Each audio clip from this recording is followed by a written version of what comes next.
Bismillahirrahmanirrahim. Assalamualaikum sahabat Lentera Hati. Semoga hari ini kita semua diberikan kesehatan, keberkahan, dan rezeki yang melimpah. Terima kasih sudah hadir. Mari kita sama-sama mengambil hikmah dari pembahasan kali ini. Pernahkah engkau membayangkan bagaimana rasanya mati dalam keadaan mengenal Allah? Bukan mati karena ajal menjemput, tapi mati dalam pelukan cinta yang tak pernah pudar. Ada jiwa yang ketika ajal datang, ia tersenyum, bukan karena berani mati, tapi karena telah lama merindukan perjumpaan itu. Mereka bukan manusia biasa. Mereka bukan ahli ibadah yang mengejar surga, tapi hamba yang seluruh hidupnya hanya ingin dikenal olehnya dan mengenalnya. Di saat manusia lain takut kehilangan dunia, mereka justru takut kehilangan kehadiran Allah dalam hati. Mati dalam ma'rifat bukan sekadar akhir kehidupan, tapi puncak dari perjalanan ruh yang telah lama menempuh jalan pulang. Siapkah kita menyambut kematian bukan sebagai bencana, tapi sebagai undangan cinta dari Sang Pencipta? Karena sesungguhnya kematian yang paling indah bukan yang tenang tanpa rasa sakit, tapi ketika hati hidup dalam makrifat sebelum jasad mati di dunia. Mati dalam keadaan makrifat bukan sekadar kematian jasad, tetapi kembalinya ruh yang telah mengenal siapa Tuhannya. Ia bukan kematian yang ditakuti, bukan pula perpisahan yang menyakitkan, melainkan kepulangan penuh kesadaran. Seseorang yang mati dalam makrifat tidak mati dalam kegelapan, sebab di dalam dirinya telah menyala cahaya pengenalan. Cahaya itu membimbingnya sejak di dunia, menuntunnya melangkah melewati kelamnya nafsu, hingga akhirnya ia menemukan Allah bukan hanya di dalam doa, tapi dalam setiap denyut hidup yang ia rasakan. Orang yang mati dalam makrifat tidak menunggu ajal untuk dekat dengan Allah. Ia telah mati sebelum mati. Mati dari kesombongan, mati dari cinta dunia, mati dari pandangan manusia. Ia telah mematikan egonya jauh sebelum jasadnya dikubur oleh tanah. Maka ketika ajal menjemput, kematian baginya bukan kehancuran melainkan pembebasan. Ia tersenyum saat ruhnya dicabut, sebab ia tahu ia sedang dipanggil pulang oleh kekasih yang selama ini ia kenal dalam diam dan air mata. Mati dalam makrifat berarti mati dalam kesadaran penuh, kesadaran bahwa tidak ada daya dan upaya kecuali dengan izin Allah, kesadaran bahwa hidup di dunia hanyalah titipan, sedangkan tujuan sejati adalah kembali kepadanya. Makrifat membuat seseorang tidak lagi menyesali kehilangan, tidak sombong dengan dunia, dan tidak berputus asa dari rahmat Allah. Ia hidup dalam keseimbangan antara harap dan takut, cinta dan taat, rindu dan reda. Maka saat kematian datang, ia menyambutnya bukan dengan jeritan, tapi dengan kerinduan yang lama ia pendam. Dalam makrifat, seorang hamba mengenal Allah bukan lewat pengetahuan semata, tetapi lewat pengalaman ruhani yang menembus hati. Ia menyaksikan kasih sayang Allah dalam setiap ujian, melihat hikmah di balik setiap luka, dan merasakan kehadirannya di balik setiap sunyi. Hati yang telah mengenal Allah menjadi taman cahaya, tak gelisah oleh kehilangan, tak sombong oleh kelebihan. Ketika ruh seperti ini dipanggil, malaikat tidak datang dengan ketakutan, melainkan dengan kelembutan. Wahai jiwa yang tenang, kembalilah kepada Tuhanmu dengan hati yang ridha dan diridai. Quran Surat Al-Fajr ayat 27-28. Mati dalam makrifat adalah mati dalam keadaan hidupnya hati. Karena hakikat kematian yang menakutkan bukan ketika napas berhenti, tapi ketika hati mati sebelum jasad dikubur. Orang yang hidup dalam makrifat tidak pernah benar-benar mati, sebab cintanya kepada Allah membuat ruhnya abadi dalam kehadirannya. Makrifat menjadikan kematian bukan pintu kesedihan, tapi gerbang pertemuan. Gerbang menuju sang kekasih yang dulu ia sembah tanpa rupa, dan kini ia jumpai tanpa hijab. Dan di saat manusia lain sibuk menyesal karena terlambat mengenal Allah, ia telah menutup mata dalam senyum yang dalam. Bibirnya mungkin diam, tapi ruhnya sedang berdialog dengan Tuhan. Ya Allah, aku pulang bukan karena aku pantas, tapi karena Engkau telah memanggilku dengan cinta. Tidak setiap kematian membawa ketenangan. Ada yang tubuhnya tampak damai, tapi hatinya gelisah saat berpindah. Namun ada pula yang wajahnya bersinar lembut, matanya tertutup dengan senyum halus, seolah baru saja bertemu dengan kekasih yang lama dirindukan. Itulah tanda roh yang pulang dalam keadaan makrifat, mengenal Allah sebelum ajal menjemputnya. Makrifat menjadikan kematian bukan akhir, tapi permulaan dari perjumpaan yang agung. Pertama, tenang di ujung nafas. Tanda pertama adalah ketenangan. Orang yang hidup dengan makrifat telah lama belajar menerima takdir, sehingga ketika ajal datang, ia menyambutnya dengan pasrah dan damai. Tidak ada ketakutan pada wajahnya, karena ia tahu siapa yang akan menjemputnya. Baginya kematian bukan ancaman tapi undangan pulang.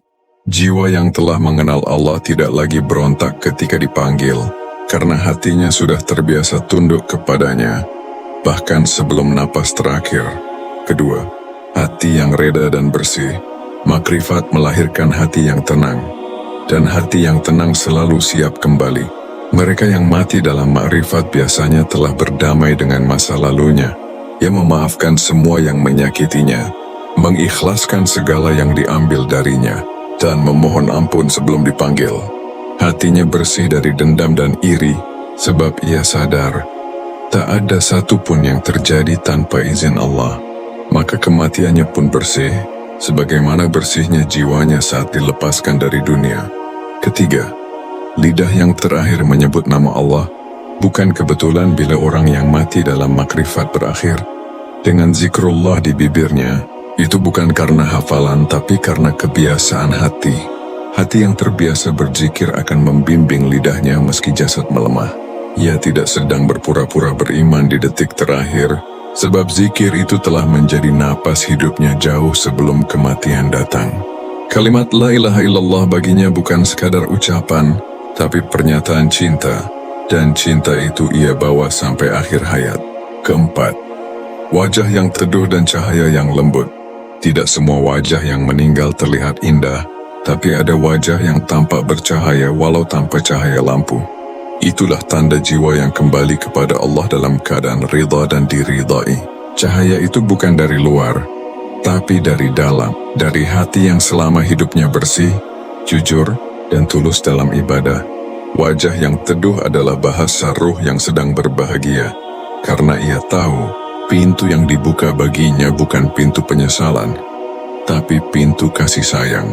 Kelima, dikenang dalam kebaikan bukan dalam dunia. Orang yang mati dalam makrifat tidak meninggalkan kemegahan, tapi meninggalkan keteduhan. Namanya tak selalu dikenal banyak orang, tapi doanya terus diingat oleh langit. Ia hidup dalam kesederhanaan, namun meninggalkan bekas kebaikan yang dalam. Orang yang mengenal Allah tidak berusaha dikenal manusia, namun Allah sendiri yang menjadikan namanya harum di bumi dan di langit.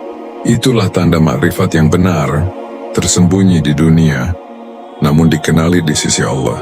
Keenam, kematian yang terasa seperti kepulangan. Bagi mereka yang mati dalam makrifat, kematian terasa lembut. Tidak ada keterkejutan, tidak ada penolakan. Ruh mereka pergi seperti daun yang jatuh ke bumi dengan anggun, tanpa suara, tanpa perlawanan.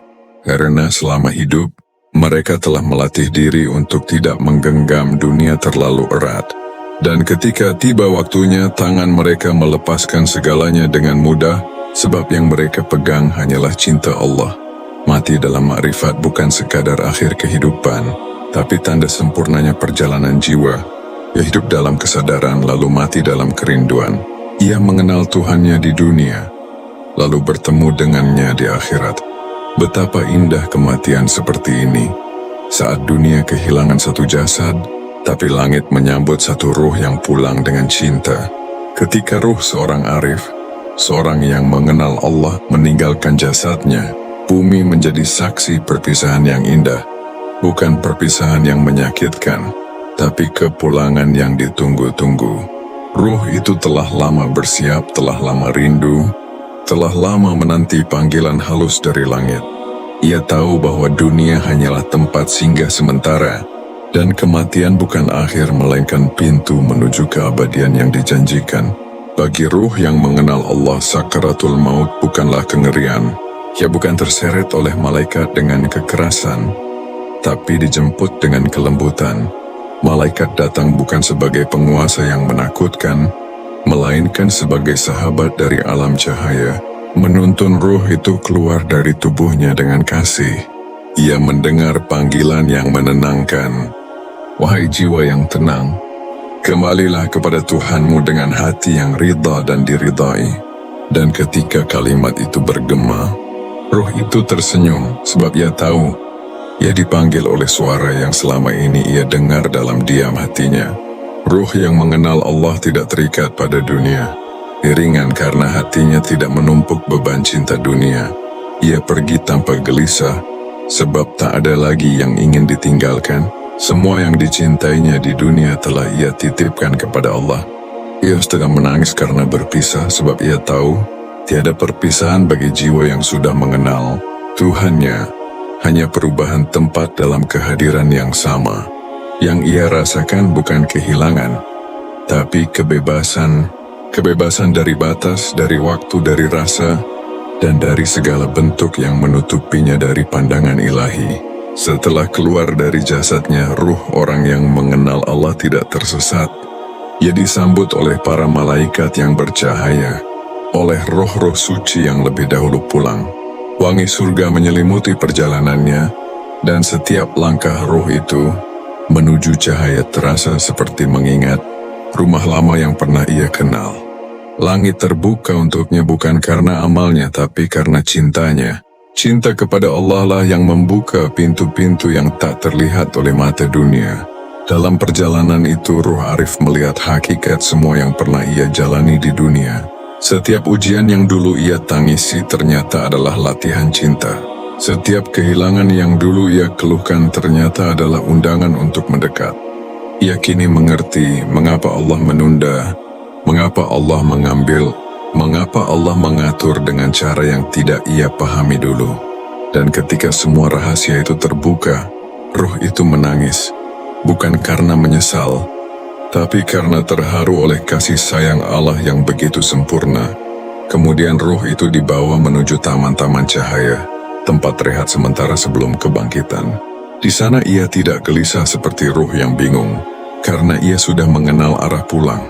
Ia duduk dalam ketenangan, berzikir dalam cahaya, menunggu hari ketika seluruh alam dibangkitkan. Ia tidak takut pada hari itu, karena hatinya telah lama berada di sisi Allah. Dunia sudah ia tinggalkan, tapi kehadiran Allah tetap sama seperti dulu. Bahkan kini lebih nyata, lebih dekat, lebih indah dari yang pernah ia bayangkan. Ruh yang mengenal Allah tahu bahwa perjalanannya belum berakhir, namun ia tidak khawatir sebab baginya, hidup dan mati hanyalah dua sisi dari satu hakikat yang sama, keberadaan bersama Allah. Dan ketika akhirnya semua manusia dikumpulkan, ruh itu berjalan dengan wajah bercahaya. Ia tidak memandang ke kanan atau kiri, karena pandangannya hanya tertuju pada satu arah. Menuju Rabb yang dulu ia kenal dalam doa, kini ia lihat dengan mata ruh yang sempurna. Inilah perjalanan ruh yang mengenal Allah. Ia hidup dalam zikir, mati dalam cinta, dan bangkit dalam cahaya. Ia tidak takut pada kematian, karena hatinya telah hidup dalam makrifat sebelum jasadnya mati. Maka berbahagialah mereka yang mengenal Allah sejak di dunia, sebab bagi mereka kematian bukanlah kehilangan kehidupan, melainkan pulangnya jiwa kepada kehidupan yang hakiki. Ada kematian yang gelap, dan ada kematian yang bercahaya. Ada ruh yang pergi dengan ketakutan, dan ada yang pergi dengan senyum yang damai. Yang membedakan bukan amal yang banyak, bukan pula usia yang panjang, tetapi sejauh mana hati itu mengenal Allah. Sebab makrifat bukan sekadar ilmu di kepala, tapi cahaya yang hidup di dada. Ia bukan hasil membaca, melainkan buah dari perjalanan hati yang penuh luka, sabar dan penyerahan. Mati dalam makrifat bukan sekadar berhentinya napas, tapi kembalinya jiwa yang sudah lama rindu. Ia bukan kematian yang menakutkan, tapi kepulangan yang ditunggu-tunggu. Seseorang yang mati dalam makrifat telah mati sebelum mati. Mati dari keinginan dunia, mati dari pujian manusia, mati dari kesombongan diri. Ia telah melepaskan segalanya kepada Allah, bahkan sebelum ajal datang, sehingga ketika malaikat maut menjemputnya, hatinya tidak menolak karena ia tahu siapa yang memanggilnya. Ia pergi bukan karena kalah oleh waktu, tapi karena tiba waktunya untuk pulang kepada kekasih yang dulu ia sembah dalam sujud dan air mata. Ketika ajal datang, ketenangan menutupi wajahnya. Bibirnya lembut menyebut nama Allah bukan karena dipaksa, tapi karena cinta itu telah menjadi kebiasaannya sejak lama. Ia memaafkan semua yang pernah menyakitinya, sebab ia tak ingin membawa dendam ke hadapan Tuhan. Hatinya bersih, jiwanya reda, dan saat ruhnya dicabut, tubuhnya seolah beristirahat, tapi hatinya baru saja mulai hidup dalam kehadiran yang abadi. Malaikat menjemputnya dengan kelembutan, bukan dengan kekerasan, sambil berkata, "Wahai jiwa yang tenang, kembalilah kepada Tuhanmu dengan hati yang ridha dan diridhai." Saat kalimat itu terdengar, senyum kecil terukir di wajahnya, karena suara itu begitu familiar, suara yang selama ini ia dengar di dalam heningnya zikir. Ruh yang mengenal Allah tidak tersesat dalam perjalanan setelah kematian. Ia disambut oleh cahaya, bukan kegelapan. Para malaikat menuntunnya dengan lembut, melewati lapisan-lapisan langit, hingga ia tiba di hadapan rahmat yang tanpa batas. Ia tidak merasa asing di alam itu, sebab hatinya telah lama akrab dengan kehadiran Allah. Yang berubah hanya alam, bukan cinta. Ia kini melihat dengan mata ruh apa yang dulu hanya ia rasakan dalam iman. Di sepanjang perjalanan, ruh itu menangis bukan karena takut, tapi karena terharu oleh kelembutan kasih Tuhan yang selama hidup ia percayai tanpa pernah benar-benar melihat. Buah dari makrifat mulai tampak sejak napas terakhirnya. Ketenangan menjadi selimutnya, cahaya menjadi wajahnya, dan rahmat menjadi teman perjalanannya. Sakitnya sakaratul maut tidak lagi terasa berat, karena hatinya telah dilapisi zikir. Dunia yang dulu ia genggam kini dilepaskannya tanpa sedih, sebab yang ia pegang hanya Allah. Wajahnya bersinar lembut, bukan karena mukjizat, tapi karena cahaya iman yang ia pelihara diam-diam di dalam hati selama hidupnya. Kuburnya bukan tempat gelap, tapi taman yang bercahaya, sebab makrifat yang dulu tumbuh di dadanya kini menjadi penerang alam barzakh. Ruh seperti ini tidak berhenti di tengah jalan. Ia terus melangkah, ditemani oleh para malaikat yang tersenyum. Setiap langkahnya membawa aroma ketenangan. Ia menoleh ke belakang sejenak dan melihat dunia, bukan dengan penyesalan, tapi dengan syukur. Ia kini mengerti mengapa Allah mengambil, mengapa Allah menunda, mengapa Allah menguji. Semua ternyata adalah cara Tuhan untuk menyiapkan kepulangannya. Segala tangis, kehilangan, dan luka ternyata adalah bahasa cinta yang selama ini belum ia pahami. Di sisi Allah, ruh itu diangkat bersama para arifin, jiwa-jiwa yang hidup dalam zikir dan mati dalam cinta. Ia tidak lagi menunggu apapun, sebab yang ia tunggu kini telah ia temui. Kematian baginya bukan kehilangan kehidupan, tapi bertemunya kehidupan sejati. Ia tidak lagi melihat dunia sebagai akhir, tapi sebagai awal dari pertemuan yang abadi. Ruhnya kini tenang karena akhirnya ia melihat apa yang selama ini hanya ia yakini, bahwa tidak ada cinta yang lebih nyata daripada cinta Allah kepada hamba yang mengenalnya. Inilah buah tertinggi dari makrifat, kematian yang berubah menjadi pertemuan. Tiada lagi jarak antara hamba dan Tuhannya. Tiada lagi kerinduan yang menggantung. Ia kini menyaksikan wajah kasih sayang Allah tanpa hijab, tanpa kata, tanpa rasa takut. Semua doa, semua sujud, semua air mata yang dulu sepi kini terjawab dengan pelukan cahaya. Dunia kehilangan satu jasad, tapi langit menyambut satu ruh yang pulang dengan cinta. Dan di hadapan keabadian ia berbisik pelan, "Ya Allah, aku tidak membawa banyak amal. Aku hanya membawa cinta untukmu. Dan cinta inilah yang menuntunku pulang." Maka beruntunglah mereka yang hidup mengenal Allah sebelum mati, karena kematiannya bukanlah kesedihan, melainkan kepulangan yang dirindukan. Ia hidup dalam makrifat, mati dalam ridha, dan dibangkitkan dalam cahaya yang tidak pernah padam. Dunia hanyalah persinggahan, tapi cinta kepada Allah adalah rumah yang abadi. Sahabat cahaya, hidup ini hanyalah perjalanan singkat menuju rumah yang kekal. Kita datang dari Allah dan kepadanya juga kita akan kembali. Setiap detik yang berlalu adalah panggilan lembut agar hati ini semakin mengenalnya, semakin tenang dalam takdirnya, dan semakin tunduk dalam kasihnya. Jangan biarkan dunia yang sementara ini menutup pandangan rohani kita, karena sejatinya, yang hidup bukan tubuhmu, tapi hatimu, dan yang abadi bukan langkahmu di bumi, tapi arah hatimu menuju Tuhanmu. Maka rawatlah cahaya itu, cahaya iman yang menuntunmu di tengah gelapnya dunia, agar ketika malam hidupmu tiba, kau tidak takut pada kematian, karena jiwamu sudah mengenal cahaya yang menunggu di seberang sana. Ingatlah bahwa setiap kesedihan adalah undangan untuk kembali, setiap ujian adalah sapaan kasih dari Allah yang ingin dekat denganmu, dan setiap doa yang terucap dari hati yang tulus tidak pernah hilang, tidak pernah sia-sia. Ia naik ke langit, lalu kembali turun dalam bentuk ketenangan. Maka teruslah berjalan walau pelan, teruslah berbuat baik walau tak terlihat, teruslah menjaga hatimu walau dunia melupakannya. Karena yang dilihat Allah bukan banyaknya langkah, tapi arah yang kau tuju. Dan semoga arah itu selalu menuju kepadanya. Sampai akhirnya, ketika ruh kita dipanggil pulang, kita bisa tersenyum dan berkata dalam tenang, "Ya Allah, aku telah kembali. Aku tidak membawa banyak amal, tapi aku membawa cinta dan kerinduan untuk bertemu denganmu." Semoga Allah menuntun langkah kita dalam cahayanya, menenangkan hati kita dalam zikirnya, dan menjemput roh kita dalam keadaan makrifat, dalam ridha dan cinta yang abadi. Terima kasih telah menyertai perjalanan spiritual ini bersama Lentera Sunnah. Semoga setiap kata menjadi penerang bagi hati, dan setiap renungan menjadi jalan menuju keikhlasan. Sampai jumpa dalam Lentera berikutnya, di mana hati kembali disapa oleh cahaya ilahi.